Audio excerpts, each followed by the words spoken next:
2025 Super Bowl of Preaching. Who's excited? Now,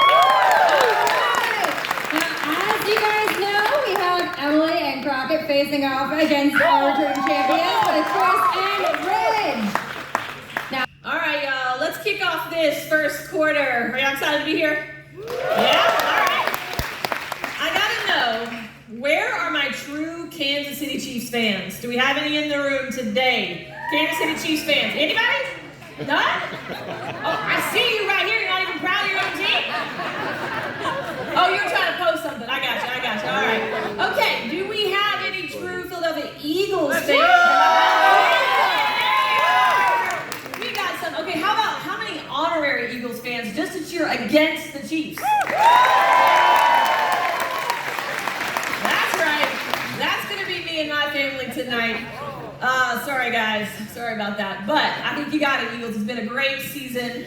I'm actually going to take you guys back to another Eagles season. It's a story of redemption through disappointment. But we can't look at that season until we look at the career of Nick Foles. This is a great guy. He's a very outspoken believer. He was drafted in the NFL in 2012. By 2013, he was on fire.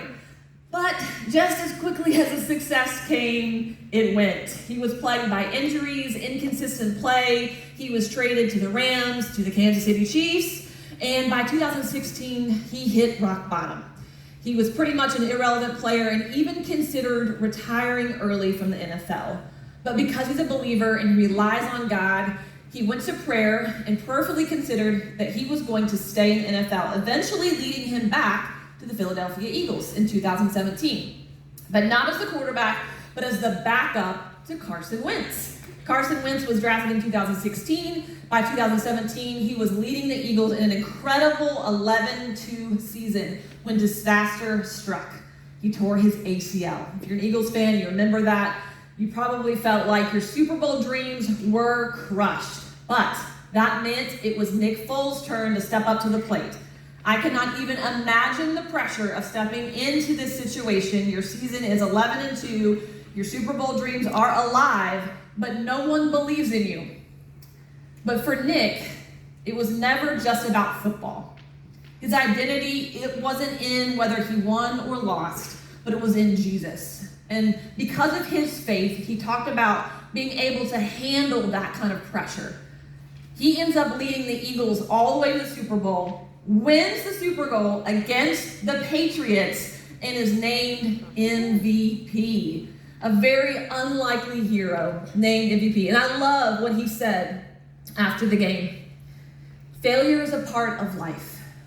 It's part of building character and growing. Without failure, who would you be? I think we can all relate to that question, right? We've all experienced failures in our lives. And we can think about who would we be without the failures and what they have made us today. Foles' story reminds us that setbacks don't define us. They prepare us for what's next. I mean, nobody wakes up preparing for disappointment. It just happens out of nowhere, like a torn ACL, or the loss of a job, or a relationship, or a dream. Maybe you're here today facing disappointment. And your disappointment is far deeper than winning or losing a football game. Like you're really dealing with real life struggles. Maybe you're even asking yourself, like, where do I go from here? Well, we're going to talk about a guy that knew this feeling all too well. It's the Apostle Paul. Paul experienced fear and persecution, and he was thrown in prison, shipwrecked.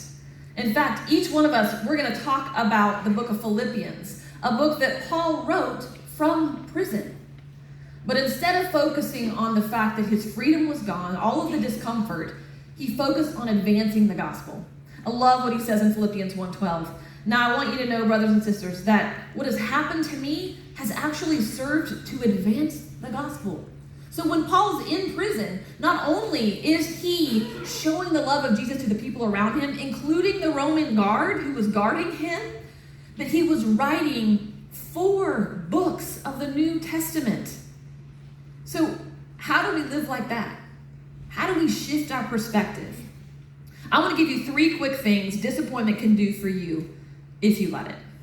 The first thing is disappointment, it reveals your foundation.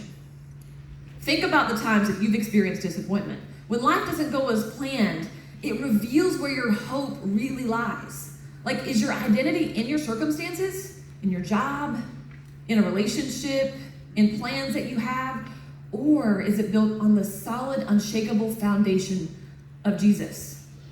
I think about the times when disappointment has struck and I haven't had my faith in the right thing, where my trust has been misplaced. Misplaced trust often leads to misplaced expectations and then even further disappointment. But when our foundation is solid and disappointment comes, you become unshakable. It will remind you where your strength really comes from. All right, the second thing, disappointment builds resilience. No, I don't like this one because it has to do with pain. And we all know this to be true. Pain teaches us what comfort never could. It stretches us, it grows us, it pushes us to new places. It helps us see that we're stronger than we ever thought we could be. Paul knew this really well. In fact, he believed that his suffering and the courage he faced his suffering with would help other people. In verse 14, he says, "And because of my chains, most of the brothers and sisters have become confident in the Lord, and dare all the more to proclaim the gospel without fear." Pain shows us what's possible. The final one, disappointment redirects you. Sometimes God uses disappointment to guide us towards something greater. I know it doesn't feel like that in the moment. If you're here today, you may feel like you're stuck and there's nothing left, but God can really use disappointment to show you a new direction. Paul's imprisonment, it could have felt like the end. Prison often does. But instead, he uses this moment to write this book that has shaped the church for generations. So today, what about you?